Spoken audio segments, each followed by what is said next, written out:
host for this evening, Stephen Brown, because there's other people that just aren't arsed with international football apparently. Joining me tonight are Gav Doyle and Big Joe Walsh, and hopefully we might have someone else to add in there soon enough. So lads, how's things anyway this evening? Oh, good, yeah. Can't complain. Yeah, so we might as well just wrap into it, lads. We're going to kind of keep it short and sweet. We have a tactical look at what's gone on so far.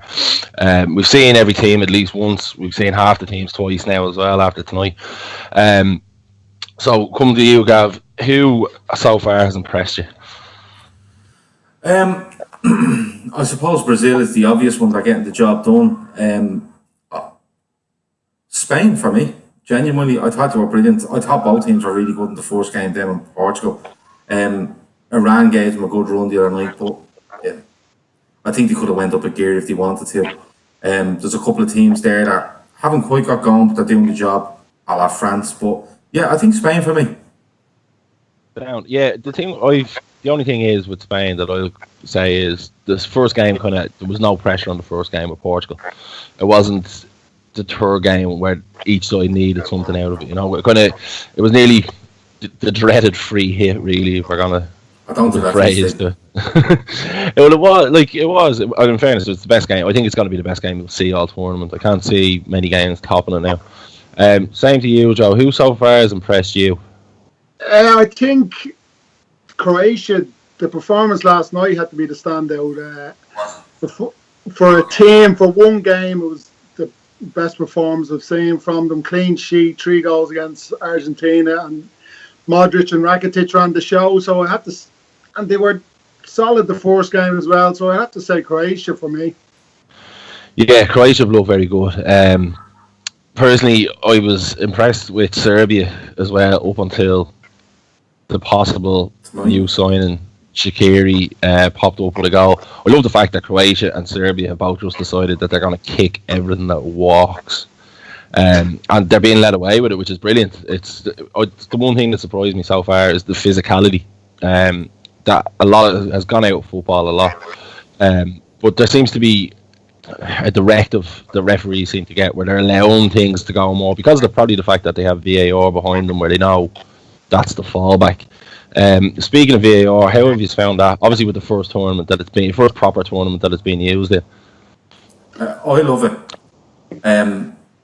Now, Grizz has this thing, he's pretending to be walking, but he's obviously waiting for every VAR decision and then tags me on Twitter about it. Why I don't fucking know. He's an absolute fucking space cadet, the fella is. But I've said it for a long time that I like it. I'd like to see it change a little bit in regards to when a decision comes up, what way they deal with it. And by that I mean, I like the rugby union style where the referee is mic'd up, the guy in the box is mic'd up, the viewers on telly can hear it, and the people in the stadium can see all the replays. It really adds to the drama. But you have to be honest, there hasn't been a VAR decision that's gone wrong, and they've called it at the right time. So I think it is the first major tournament that's being used. I know it's being used in different leagues in Europe on a trial basis, but for it to come in like this, and we're, as you said, halfway through the group games now, more or less, for it to be that successful is a little bit surprising. But I think it's put it really a step closer to actually being a reality in major leagues around Europe. Yeah, Joe, as a man who used to love kicking people, you'd have been fucked up by VAR in, to be honest about it. But not really, what's your thoughts on it so far? Obviously, from the looks of things, it is working. Yeah, I'd 100% behind it. The only, like Gav said, the only issue seems to be the sort of transparency. There's no communication. Nothing comes up on the screen. So even whatever watching it, we can see the replays. If you're in the stadium there supporting the team, I'd say it can go on for a minute or two. I'd say it's not ideal for fans. Now I know one of the pundits on RD last night was saying that you can't do the communication, and he thinks it's because in rugby the referee isn't really approached, whereas if it happened in soccer, I was going to say, there's so many players around the referee and using language and all that it's not practical to beam that out because it'd be too you couldn't, with the language that be heard over the airwaves, you couldn't do it. So I don't know that aspect, but even with a screen or something, and if you could hear what the referees in the VAR in the camera room were saying and the reason they're giving it, I think that would make it a bit better. But the whole idea, yeah, I don't think anyone now, after what you've seen, the decisions today alone, you can't really criticise or say go back to where it was. It's getting most of the decisions right. Yeah. Sorry, Steve, can I just ask one thing? I've noticed that, say for argument's sake, the penalty for Peru against Denmark, the one there, the guy kicks it into the fucking Arctic Circle, he kicks it that far. But he goes to a screen and he watches it. Yeah.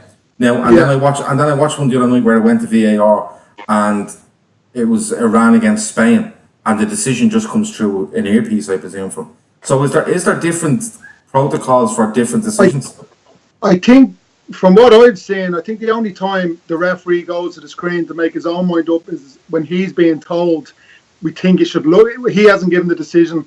And like today with the penalty in the Iceland-Nigeria game, he was told, obviously, listen, I think that was a pen, I'll go back and look at it. So then he went to look at it. I think that's the only time where the ref will make the decision. Otherwise, if he refers to VAR, he's just looking for confirmation of whether he was right or to just let it, let play continue or whatever. I think it's the case that if the referee misses something, he's informed and he then goes and looks at it. I think if it's a case that he makes the decision, he can refer it himself, So he's getting it in his ear. Is that, basically he asked the question, yes or no? Is that a penalty? Is that whatever it may be? I think it's worth made. I was a big skeptic of it. I was at the Liverpool West Brom game in the FA Cup this year when they had the trial, and it was fucking ridiculous. No one had a breeze what was going on. Everyone sitting in the ground, was just no one had a clue what was happening. It was ridiculous. But I think it's become more efficient. They've obviously, with the trial run last year in the Confederations Cup, with it being used in a lot of the European leagues this season, a lot of referees are up to speed on it. I think it's been a success anyway, and I don't know.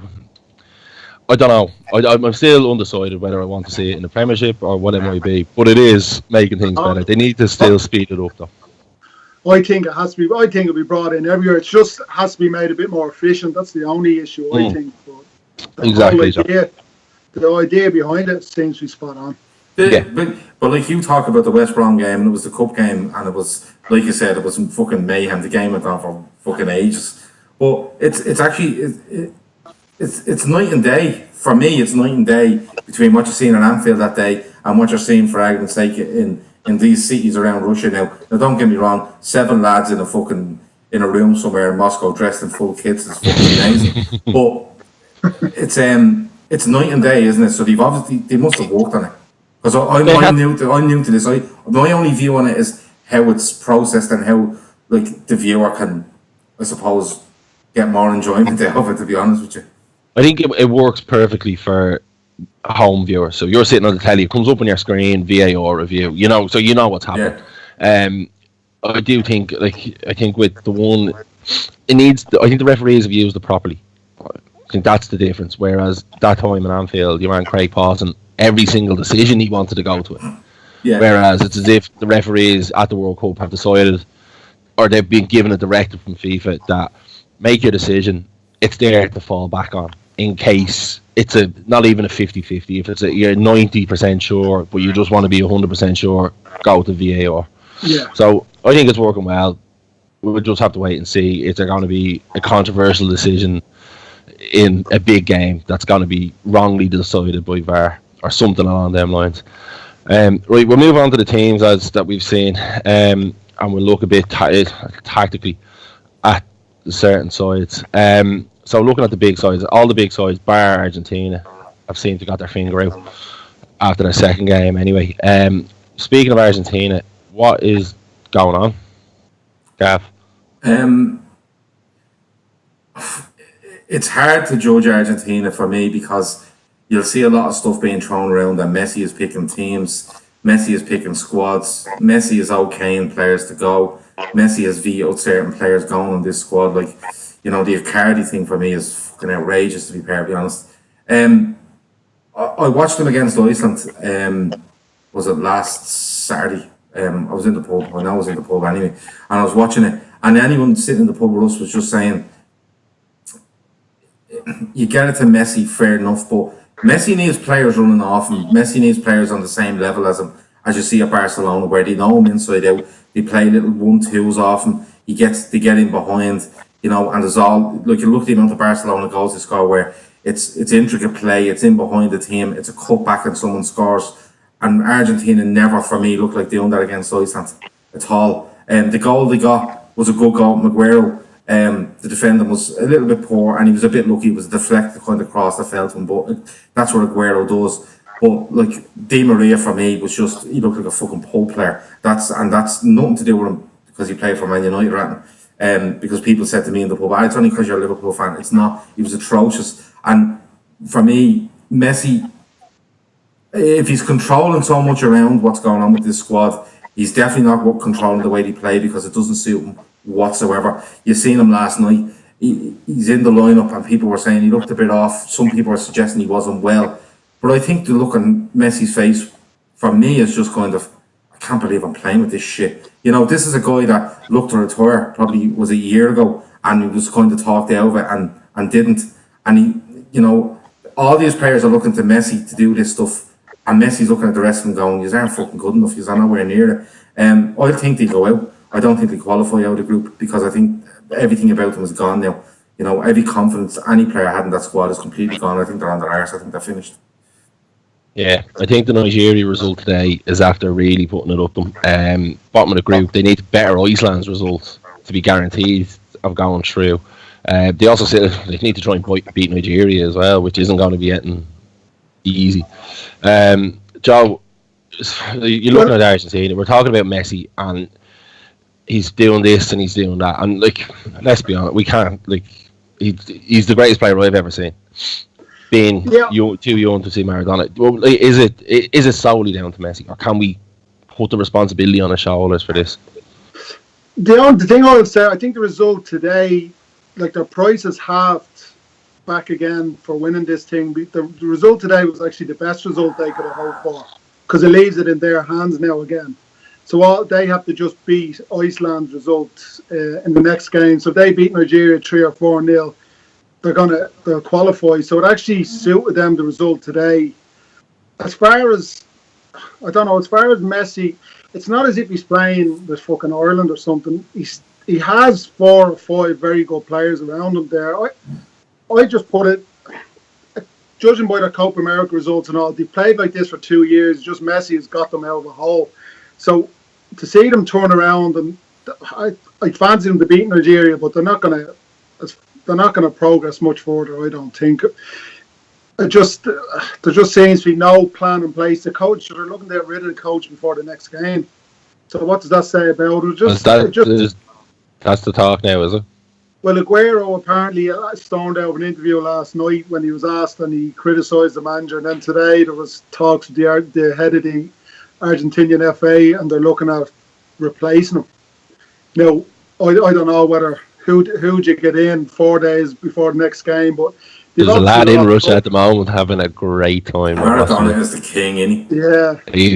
Did you see the pictures of him on the shot doing the shots? Yeah, and then he's just big smoking sign the thing, and he's just the biggest cigar in the world. He's fucking brilliant. Yeah. I tweeted earlier, if Argentina want to be the absolute crack in this World Cup and be top, like the dog's bollocks when it comes to being brilliant, they just bring Maradona in for the tour group game. They literally roll him out of the stand and go, "You're in charge now, bud," and it'd be bleeding amazing. They tried that in South Africa and it didn't go well at all. Yeah, I don't care how well it goes. I just want to see it. But he has that manager, like the players he left on the bench, lads, it just seemed to no even shape or anything. It was just basically get the ball to Messi. But as good as he is, he's not up against a team like Croatia. He's not going to be able to. That's not going to work. He might get away with it against Nigeria in a few days' time, but no, it's not going to work. So I don't know where they're going to go. I think the likes of Higuain and Aguero, the two of them should be just up front. There should be no. And then when he brings on Higuain last night, he took off Aguero. I don't understand the logic there. They're one goal behind. He take off Aguero. Yeah, no, they're crying out. Last night they were crying out for someone to sit in the midfield and keep the ball, and they had Banega on the bench. Yeah, well, that's another one. Didn't bring him on. You know, Yeah. it's baffling. It's absolutely baffling that they have the players at their disposal, but they're just not using them. Just to move on. But from sorry, Argentina, sorry, because- Steve. Sorry, did he have Right, the go on. players at their disposal? Because, like, I get the point that, you know, like for me, Dybala, Higuain, putting on Dybala and taking off Aguero was I couldn't believe it. I turned away to the telly and I turned back and went, "Oh, they brought Dybala," and then I went, "Is that Aguero on the bench?" And Aguero was literally sitting there pulling his fucking hair out from the time he went off. But if you look at it, go through the Argentina team. The goalkeeper is a fucking reserve goalkeeper at Chelsea because City wanted rid of him. You have that clown of fucking centre half that is at City, and how he is beyond me. But he's just won a league with City centre half. Yeah, Like, but he's so Joe. He's so. I don't think he's a clown at all. To be honest with you, I do. I think he's an absolute clown. I think he's so erratic. I think if you play around him in any way, you expose him. But then there was guys coming on. There was a guy, and I read it that he wasn't in the squad when Lanzini disappeared or got injured. This guy was brought in. He was on holiday, and next of all, they have him in the team, and they're looking for him to turn up at the World Cup. The players around them aren't good enough because they're Argentinian. They're considered good enough, but they're not. Mascherano's not the player he was. I think they're an average, a very average side. And Messi, as I agree with you, Steve, I think he's the best player I've ever seen. But it's actually sad to see him trying to carry a side that are nowhere near his level, and even the players that might be close to his level, a la Dybala, Higuain, Di Maria on his day, you know, Aguero, and they're not put in the team, and the team isn't put there, and you know, strengthened and made as strong as they can to sort out Messi. You know, the kind of way it's a terrible situation for me. Just to give you an idea, Gav, right? Ronaldo for Portugal has who like Ronaldo has showed how to carry a team. In my opinion, I think he showed how to carry a team when it's being built around you. He's not. They've had 6 shots on target in 2 games. He's scored 4. Yeah, like, but it's built around them. That's what you said. Absolutely, but the Argentinian team is built around Messi because Messi has dictated. Yeah, no, he's dictating, but they're not playing to the way Messi wants to play. Messi wants to play with players that 1-2 with him, get wingers that get in behind, you know, intelligent footballers that are mobile, and he just doesn't have that. Ronaldo goes up front and says, "Lads, you win the ball and you get it wide and you get it in the box and I'll do the rest." And that's exactly what they're doing. Right, Joe, just coming to you with that, right? After watching the Argentina game, to speak of Croatia, you said you've been impressed with Croatia. What has impressed you? Well, from the out, I'm not bragging here, but I've been backing them since December to win this thing. So their midfield just stood out a mile to me. They're just modern day football now. It's midfield is so important, and when you have Modric, Rakitic, and then out wide Rebic, who was highly rated, Jeremy and Perisic, they've pace on the wings. They've players in midfield who can put the foot in, put the boot in, and dictate. Brozovic is a regular at Inter Milan. The 3 of them in there dictating. They have Juventus centre forward. I just think that everything, the lads at the back just get it into Modric every time. Like the 4 proper defenders there, Atletico Madrid right full. Like, listen, you know what I think about Lovren, but in this type of, with the way Croatia is set up, he just wins his tackles, wins his headers, and Modric, Rakitic pick up the second ball and they go from there, and that's why they'll be very hard to beat. They've impressed me just with Modric in there. Some people say he's underrated, some say he's not, but regardless, he's one of the best players in the world in that position. And the players around him are decent quality, so I think it'd be very hard to beat. It's interesting you say that, Joe, because obviously we might have more of an interest in Croatia because Lovren is playing centre half for them. Since January, since Van Dijk has come in, Lovren's looked a completely different player, but a much, much better player. The mistakes have come down. There's been a higher concentration level that he looks as though he's brought on to the World Cup. Is that simply down to playing regularly with Van Dijk, or is it him maturing as a centre half? I think I think the personal problems probably had more of an effect on him than anyone would realise with his marriage and whatever was going on behind the scenes. So maybe his head was all over the place for a few months.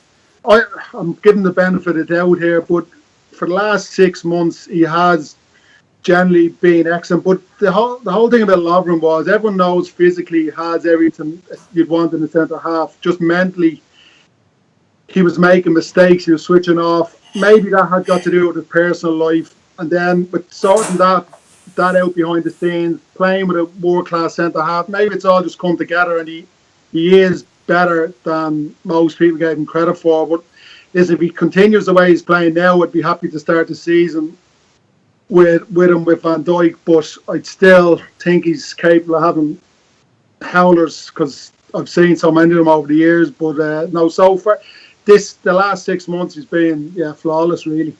My opinion on Lovren is that he's a far better centre half when he plays on the right. He's a far better centre half when he doesn't have to try and be the leader. And he's been told positionally where to play, which Van Dijk does. And he's a far better player than he has shown in the previous 18 months. So it is interesting. I'd be intrigued to see how he gets on for the rest of this tournament. A good tournament for him means he comes back to Liverpool, flying form, hopefully ready to go for the start of the season, if it is a case that we don't sign a replacement from. Moving on to the other Liverpool players that we've seen, which admittedly hasn't been much. Salah we can nearly write off, just not being fit. England were very interesting the other night. I thought for the first 20 minutes they were excellent. They were really, really excellent for the first 20 minutes. And then they seemed to drop a level. But Henderson was one of the ones that seemed to keep up the level because he'd be used to playing at that pressure, that high intensity for the 90 minutes. What was your opinion, Gav, on how Henderson played the other night?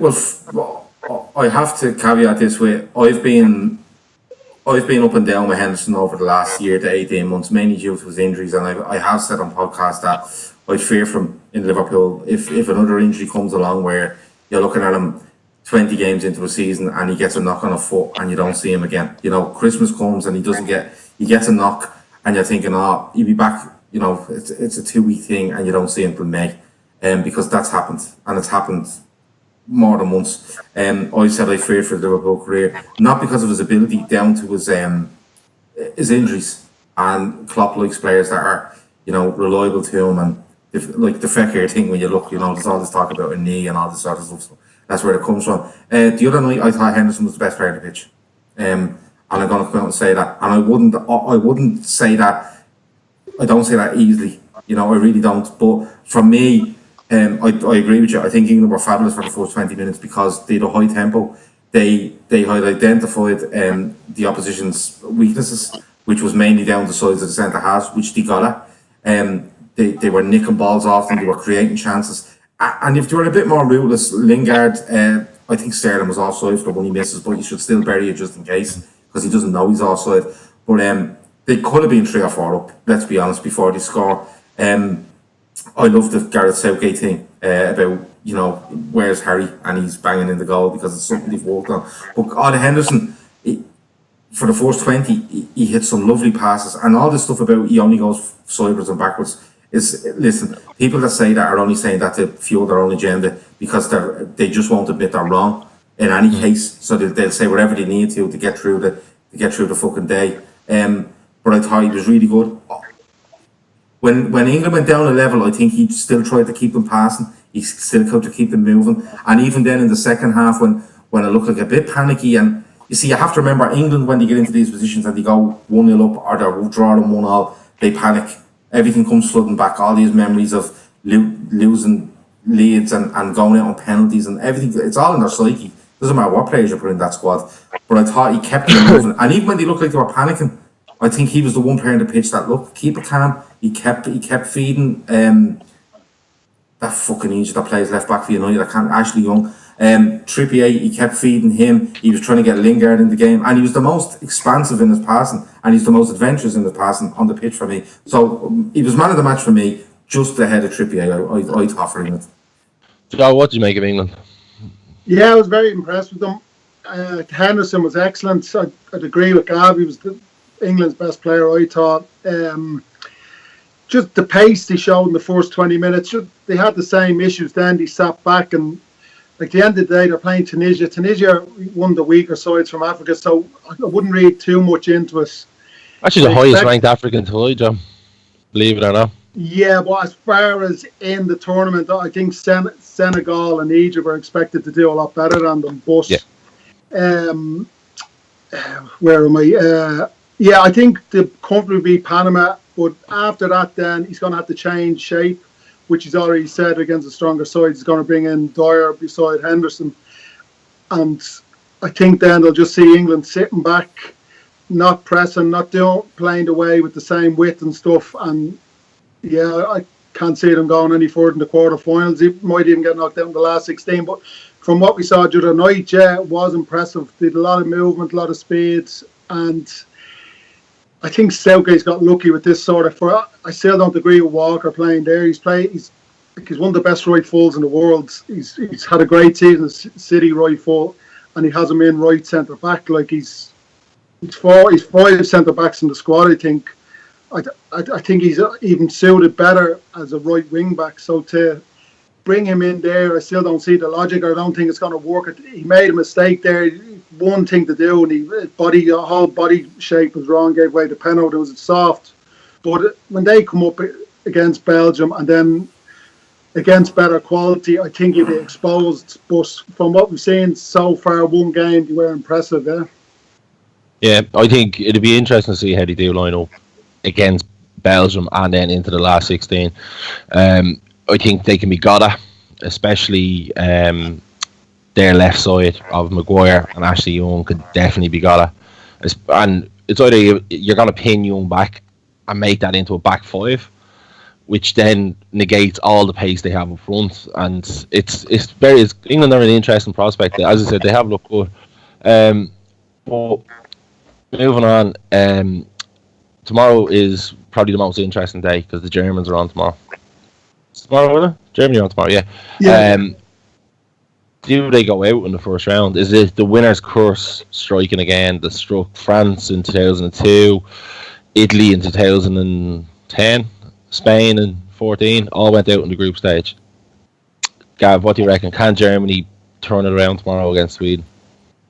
Yeah, I think they beat Sweden. I think what happened to them was it was Saturday as well, wasn't it? Oh no, Sunday. It was Sunday they were playing. Sorry, yeah. It was Sunday. I was in the pub that day as well. Sorry, that's getting mixed up. It was all rolled into one. Yeah, it's all rolled into one. Like, fucking who cares? I hope Tunisia win the World Cup. No, it was Monday, Gav. Was it? It fucking was by the time I was finished, Joe. No, I think that might be the kick up the arse they needed. I think they may have underestimated Mexico, and I don't mean for technical ability or effort, but I think they underestimated Mexico, where Mexico went, don't care who you are, we just play on the break because we're lightning. I thought I was really impressed with Mexico. Germany, I think I think they'll be okay. When you look at the group, what's left in it, they have to play Sweden and South Korea. I'd expect them to get. I actually expect them to get 6 points out of that. But it's like you said at the start, Steve. There's certain teams that are just manoeuvring their way through it. Germany, I think Germany came away with a point with Mexico. They would have went, yeah, no problem. We win the other two. We get 7 points. We more than likely top the group. They looked a bit disjointed for me though, and surprisingly, they looked a bit nervy at the back. I don't know whether that's Neuer being out for a while and coming back in, and just old habits haven't kicked in yet. But for me, when I watched the game, I thought when Mexico got at them, I thought they really, really did get at them. But it was. I expect Germany to win the next two games. I'm being honest with you. I think Sunday was a surprise, but I think it might be something that they actually need. Yeah, it's interesting. I think they seriously need to think of something in midfield, Joe, because from the other day, Khedira and Kroos just did not work whatsoever. They left Boateng and Hummel so exposed. It was unbelievable. And they just... the amount of times the Mexican players were just running at the back, like Hummels and Boateng were there, going hands in the air, going, "What the fuck is going on here, lads?" Like, do you know what I mean? What can they do? What do you think they can do to might make themselves more solid? Well, I thought Khedira's legs are gone a year. In the last year, he's not the same player he was. I highly rated him a couple of years ago now, but I think that knee injury he's lost a yard of pace. And Cruz is brilliant for what he does, but he's not someone that's going to sit, like, track back, make, tackles. He does his bit there on the ball. He's great, but when Mexico just sort of went at them, they held nothing back, just sort of exposed. I think Germany, they're an old enough side now. I don't think they're going to do too well in the tournament, but I'd expect them to get out of the group and cause teams problems. No one will want to face them, but I don't like they have Ozil there sitting in front of the two of them as well. He's not going to. He's one of the laziest players you'll have. So he's sitting there, and they're just Hummels and Boateng aren't the paciest centre half, so they need protection there. So I don't know what alternatives they have in the squad. That a player. I don't think they have a player in the squad that can sit in there and do Kante sort of role. So I expect them to beat Sweden. I don't rate Sweden and South Korea, but after that, as I said, I think it's a wide open tournament, and I think Germany just look very leggy in the first game. Now maybe Mexico are better than we've given them credit for, but no, I think Germany are in bother. Yeah, I think there's serious issues, especially with Ozil. But I think Joachim Low is going to be a manager who's going to be loyal to players that have done. It's one of those things when you have a manager there for that long that he's going to be loyal to the players that have done it for him in the past. I think they need to start Royce. I think there's a big shout for them to start Brandt, especially after the difference he made when he came on the other day. It's just mind blowing that they don't have Sané. They just decided not to pick Sané.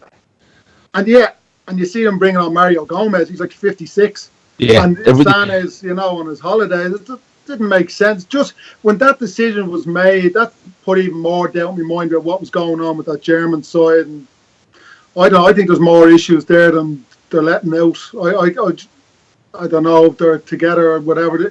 Apparently Sané was causing some issues, but he's still he's too good to leave behind when you have a squad like that doesn't have much pace in it. No, I think the closer you look at Germany, they look like a squad in transition. That there are the older players that done the business in 2014 that need to be phased out, and there's younger players coming through. I think a big difference to them would have been Emre Can. I think he would have been the player that could have started for them ahead of Khedira, but obviously not being there. So I think my prediction was that they got to the final or got to the semis. I completely rethought that after watching them on Sunday, and it's going to be interesting to see how they do get on tomorrow. Sweden are going to be tough to break down. They're going to do the usual. They play 4 men at the back, 5 across the middle, and just go long to your man Berg up front. But it's intriguing. Just to touch on probably the last Liverpool player that we have in the competition is Sadio Mane. In the Senegal-Poland game the other day, who looked as though he was playing a completely new role, playing as a withdrawn number 10 and dictating the whole game. It's not something that we've seen from Mane very much at all. What was your opinion, Gav, on how Senegal played against Poland? Is the fact that the team is built around Mane controls everything, is that something that makes you think maybe we don't need Fekir? No, we definitely need Fekir because if we end up with Danny Ings at the start of the season, I'm going to have a breakdown. But for me, Senegal, big, strong, physical, fast, incisive when they got the chance. Mane looked like he was on a different planet to everyone on the pitch, I'm going to be honest with you. Because this guy can play up front, he plays off the left, he plays off the right, he can play as a 10. And then he looked even, like you said, a little bit deeper than a 10. And still look the best player on the pitch. He's top draw. I said it going back a couple of months ago when he was in a bit of a dodgy patch, and I still think it's down to that time he didn't pass against Everton. But I think he'll be our main man next season. I genuinely do. I think the Salah thing has been brilliant, but I think Mane has another step to go. On the game itself, I was delighted. I don't like watching Poland. I don't like Lewandowski. I think Lewandowski looks like his legs are going. That's just my opinion on it. I formed that opinion watching him a little bit, and especially against Real Madrid in the Champions League. I thought he was way off the pace. But they play him and the other guy up front, and I don't think it works for them. But Senegal, to be fair to them, they got stuck in. They pressed, they harried, they used their physicality. And when you have a player like Mane around, he has pace. He's unbelievably intelligent. You can see a killer ball, which a lot of people don't give him credit for. And then I just thought the second goal was brilliant. You know, this guy's off the pitch. Can I come on? Yeah, come on. And Krychowiak is trying to fucking scissor kick a back pass, and Szczesny doesn't know what the fuck's going on. The centre half is looking around as if he doesn't even realise he's at the World Cup, and your man just steals in and scores. I fancy Senegal to actually get out of the group, and I don't know who they can play in the second round, but I think they give England. If they win the group, England's they group. play England. If They play England- either if Belgium or England. Yeah. Well, do you know something? England will probably hope not to get them, because I think England's biggest strength at the moment is that they're young, they're fast, they're hungry. Senegal are the exact same, but I think Senegal are better at it. Joe, me and you were talking on Monday or Tuesday, whatever day it was Senegal played. We were talking about this lad Sarr that plays with him, Ismail Sarr, and I don't think I've ever seen a faster player in my life. Some of the runs that when he was taking on, the lad that played Piszczek, and he was just leaving players for dead. What gets them through? Like the next two games are Colombia and Japan. They pick up 2 points, they pick up 5, whatever it may be. I think they go through. I think they win the group, to be personally honest with you. So I think it will be either. I think they will play England. They come up against England. What gets them through? I think this is the problem, and England, a lot they were hoping or saying that was looked on the weakest group. There was no clear sort of top seed in that group. So England, the sort of consensus was England will get to the quarter final anyway because it beat anyone out of that group. But I think England will struggle against them and Colombia. Like Gav said, Sarr, Mane, Niang, they just have pace and power all over the pitch. Organisation, that's the problem with African sides in the last 5-6 World Cups, organisation. But to me, they looked very organised. The Koulibaly centre half there, who was just dictating, who was brilliant. Yeah. Like paid physically, but also he seems to organise the whole back four. Sabali, who I heard a lot about before the tournament, was brilliant left full, and I think they'd knock England out. I think they'd go just mentally alone. England going out there, they'd be cautious and all. I think Senegal would just go and play and go at them and score against them. So yeah, I think they could go a long way. The way if they keep everyone fit, I know they've a sort of thin squad. They've 4 or 5 very good players and sort of pieces there and around them. But if they can keep everyone fit, there's no reason. Mane as well. He was good the other day. But still one of his quieter games. If he gets going, yeah, they cause anyone problems. I think when you're saying quieter game, I think it was a different game. We weren't seeing the all action Mane. We weren't seeing driving at centre halves or driving at fullbacks. We were seeing him dictating the game from a different position. He was the one that was releasing Sarr and releasing Niang out wide. Saying that with the squad as well, it depended on where they were replacing players. Like they have Kouyaté from West Ham on the bench, who I think is a very good player, who can play centre half or he can play centre midfield. Who was the lad they brought on the other day as well? I don't know. Anyway, I think Senegal have been impressive. I mean, very intrigued. Is their next game is Colombia, isn't it? Yeah. Colombia, that's going to be the test for them. Colombia are a technical side that keep the ball, that move them around, and that's when you're going to see is Koulibaly as good as he's rated. So we're going to just touch on 2 more teams before we wrap up, lads. Uruguay and France. Coming to France first, I've been massively disappointed with France. I thought they could cut loose. I thought they could go steamrolling teams, scoring 4, 5, 6 goals with the striking options that they have. What's happened, Gav? Like, we haven't seen them at all. No, I agree with you. I expected France to go in and just turn it on and put teams to the sword and get so much momentum behind them that no matter who they come up against, they'd have a right good shot at them. But for me, I think Deschamps is the problem. I'm being honest with you. I fully agree with you, Gav. I don't know how he's still at the France manager. I genuinely don't. I don't see any quality in him. I think the fact that he was captain at the '98 World Cup, I think he was captain the '98 World Cup. I think that's standing to him, and it's holding a lot of kudos with him at the moment. But you know, he's carrying a lot of, you know, credit around from that. But he has a brilliant team of individuals there that he can't seem to mould into a functional team. You know, like when you look at Griezmann, Mbappe, you have Pogba, you know, you have Dembele. The players, Varane, you know, the goalkeeper, Lloris, that, okay. He's a fucking fraud. Yeah, he's a fraud. Yeah, I get that. But at the end of the day, like, he's still playing in a team that's top 3 in the Premier League for the last 3 seasons. So there must be something about him. But for me, they have an amazing amount of talent, an amazing amount of individuals. But Deschamps can't seem to find the system or the way of playing to make these work. And for me, looking at France, the way you play them is you put them all on the fucking pitch and you tell them to all go. Just go at the teams that are against them, because there's that much fear. If you line them individuals up as an opposition and you say, Jesus Christ, look at the players these have. If these come out with a good tempo and they're playing, you know, kind of a little bit off the cuff, I don't think they have an issue against most teams. Because against that, I think is Kante starting for them. You know, he's a good insurance policy in the midfield.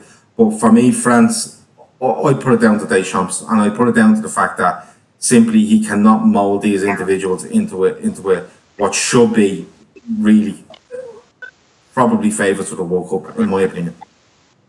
Joe, where is the problems coming from? Is it Pogba? Is it Griezmann through the middle? Is it not playing Giroud? What's happening? I'd agree with Gav there. Deschamps seems to be the problem, and just like their last game there, he plays Matuidi, who's a defensive midfielder, left wing. Like, that alone, that baffled the French. And like, he's Mbappe and he's Dembele. He drops Dembele and plays Matuidi. Now, Matuidi did all right, but he just seems to be just making decisions. I don't know. There's no logic there. He has a team there, player like world class all over the pitch, and so far they haven't impressed me. And yeah, I'm surprised he's still in the job. He makes decisions there that just don't make sense, and I wouldn't be. I don't think they'll win it. I know a lot of people have them backed and think they'll win it and all, but he doesn't know. I don't with the main striker, whether Griezmann or Giroud. He still hasn't decided on that.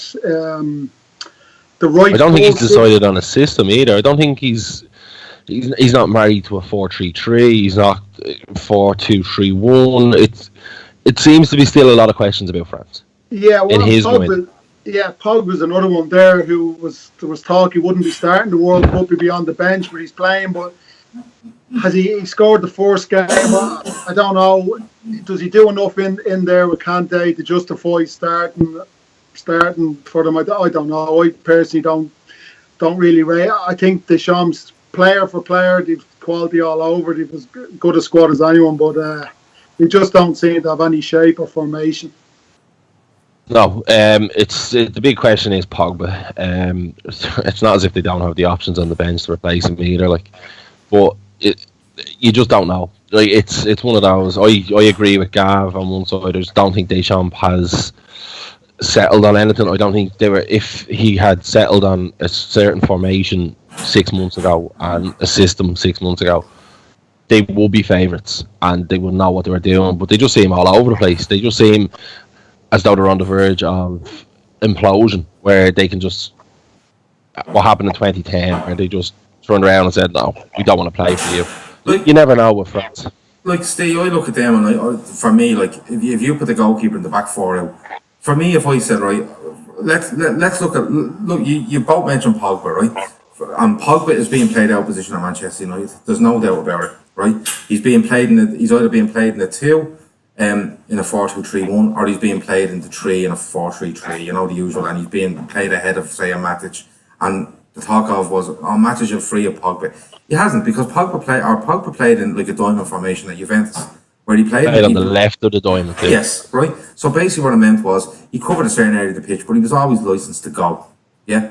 Right. So I think Pogba's a very, very good player. I think the 89 million or whatever he's paid for him, I think by a hand of them, and he has the look off him where he just thinks he's the fucking business, and you know the effort might slip. But I can't understand why France don't go in and go, right, back 4, goalkeeper, play who you want, play Kante, play Pogba on the left, play another, you know, pick a player with Tweedy, someone or somebody even a bit more attacking on the right of a diamond, stick Griezmann in the 10 and stick Mbappe and Giroud up front, and you have everything covered.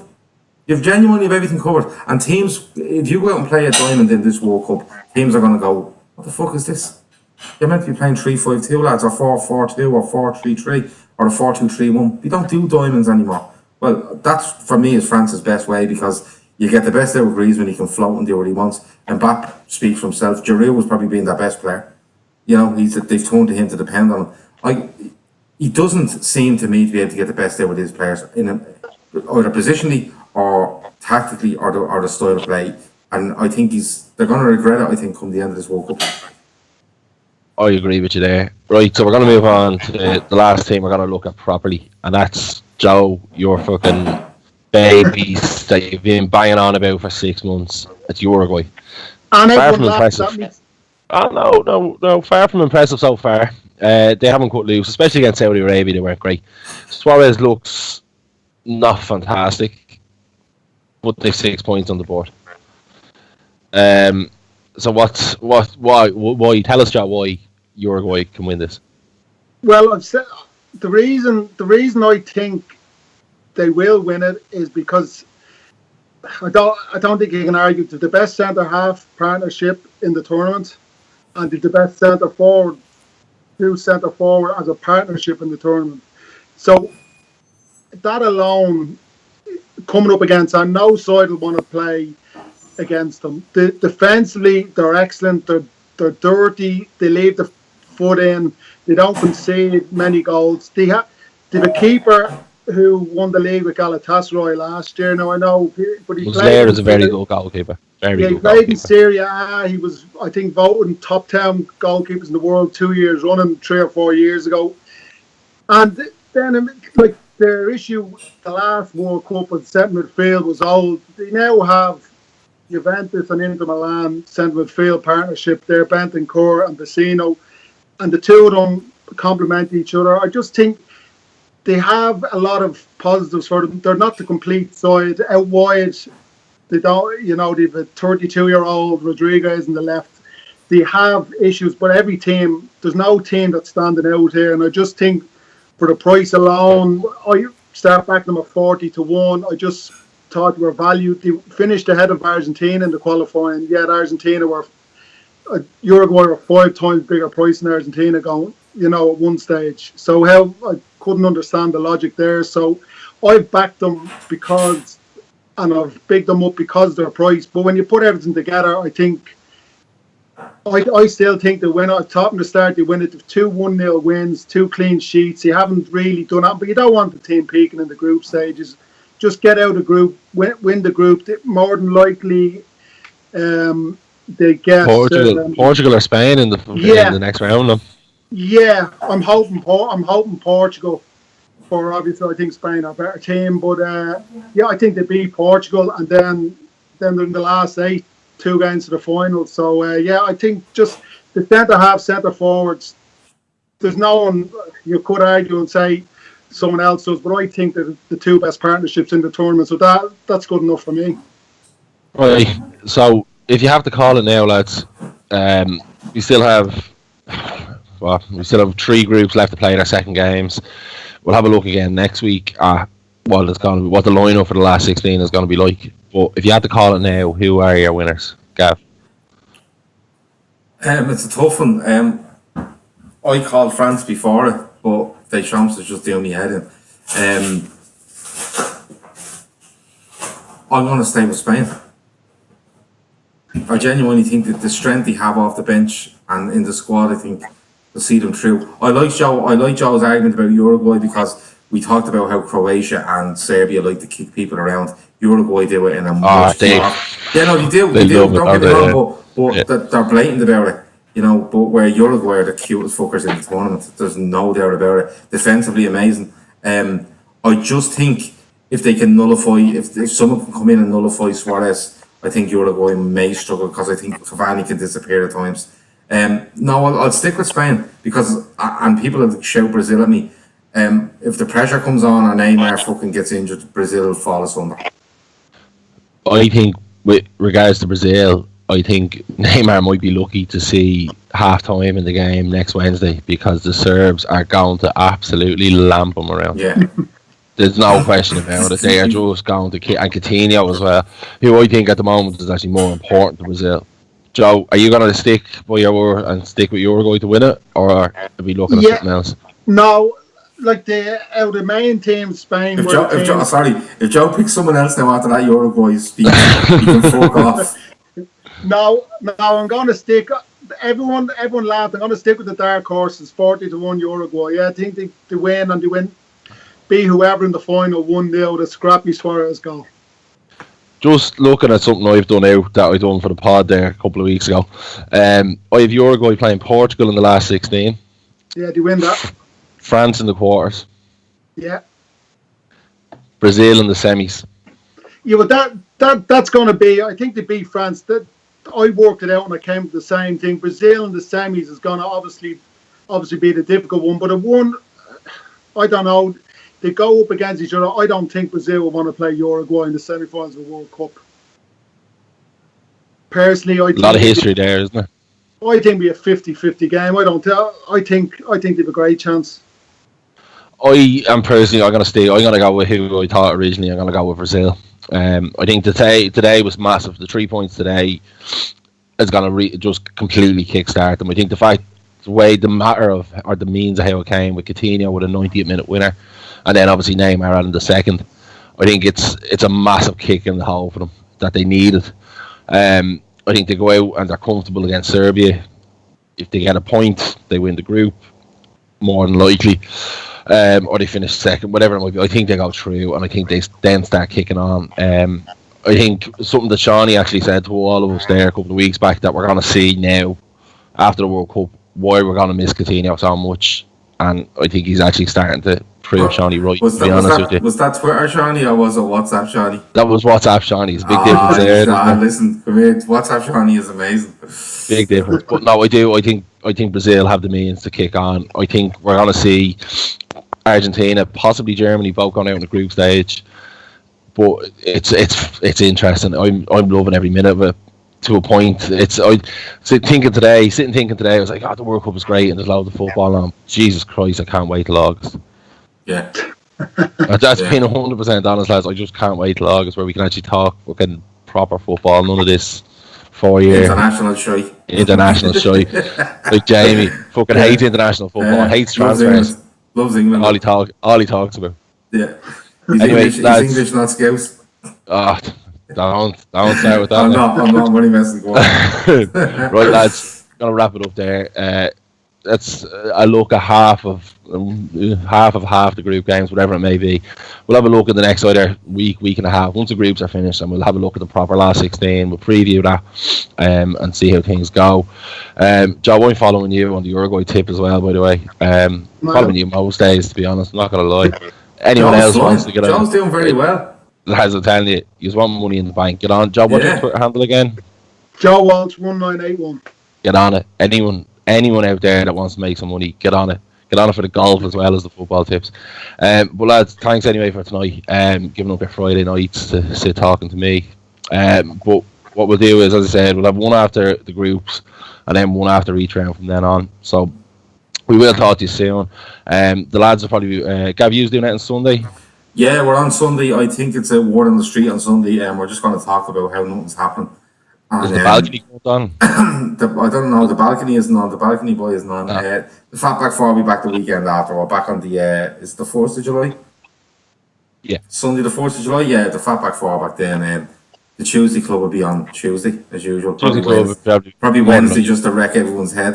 And as you said, World Cup shows as we go, but we keep you all informed on the Twitter page.